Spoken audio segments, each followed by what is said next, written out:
fait d'être au cœur des territoires, au plus près des problématiques des gens, de passer du temps avec eux et d'être tout simplement accessible, c'est la meilleure des réponses.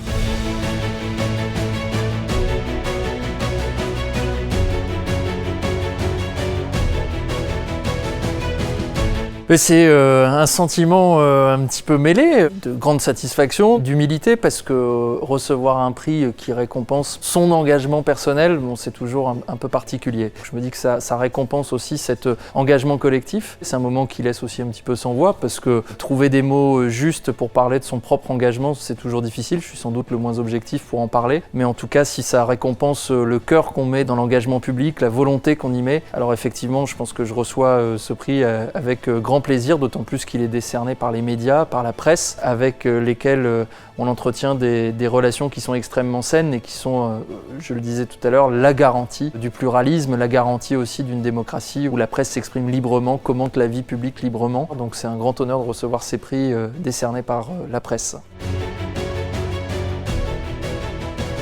Si l'image du politique aujourd'hui souffre, c'est aussi parce que je crois qu'on met en avant dans les médias, et surtout les médias nationaux, des politiques qui sont souvent déconnectés des territoires. La politique ne laisse plus de place qu'à la radicalité. On diffuse les messages de ceux qui vont être radicaux, qui vont parler fort, qui vont communiquer plus que convaincre. Et c'est ça qui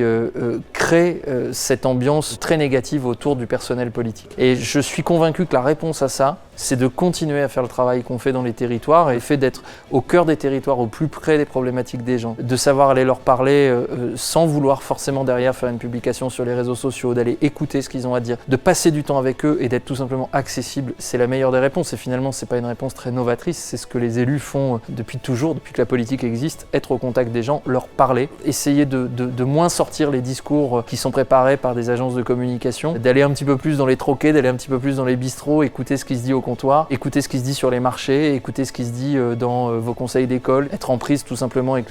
les vrais gens. Et je pense que quand on fait ça, normalement on se trompe pas trop sur la communication qui est la nôtre.